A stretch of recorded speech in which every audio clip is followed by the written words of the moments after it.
Sisi Tanzania, we are a nation. Sisi si kabila tu ambalo tulikutwa siku moja alafu baadaye tukajiita nchi. We are a nation ya makabila zaidi ya 129. Tuna mipaka inayoeleweka. Tuna heshima yetu kubwa sana ukilinganisha na nchi nyingine ambazo una question kama ni nchi au pengine ni conglomeration ya watu tu. We are a nation, a very big nation. Na as a nation sisi lazima tuiprotect nchi yetu. Lazima tuipende nchi yetu.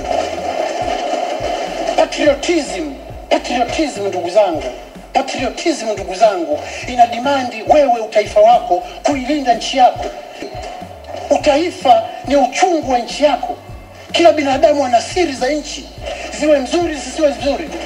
Unapoona Watanzania wenzetu anasimama macho yamemtoka kabisa, anailaumu serikali yake na kuipendelea serikali ambayo mna matatizo nayo, mnaweza kuchonganisha na tukaenda vitani.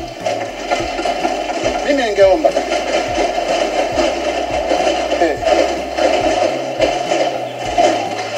this is a big nation. Tunapopata heshima hii, narudia, tunapopata heshima hii ya wananchi kuja kwenye jengo hili jekundu, unakuja hapa kutetea jimbo lako kwanza. Utatetea nchi yako pili. Utatetea chama chako, sio Rwanda. Utatetea nchi nyingine kana kwamba ulizaliwa kule, kana kwamba unalipwa mishahara ya kule, kana kwamba ulitumwa kule. Huwezi kushinda nchi hata kidogo. Tunatoa wapi ujasiri wa aina hii? Tunatoa wapi wa Tanzania ujasiri wa aina hii? Kwamba tunafika mahala ndani ya bunge unaitetea Rwanda. Wanajeshi wetu wanakufa kule. Tumepoteza damu ya wanajeshi wetu. Wanakesha wanaumwa mbu kule. Wanaumwa na wanakufa.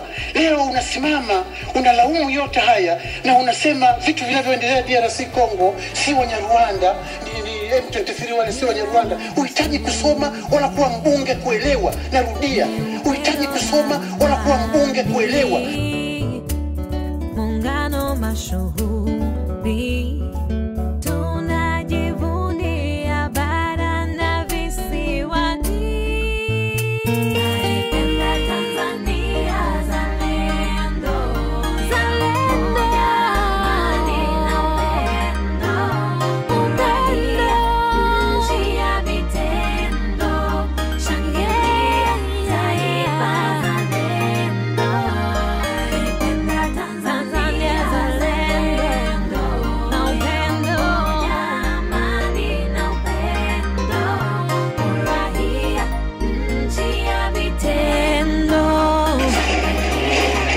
Nasema ya kwa nini?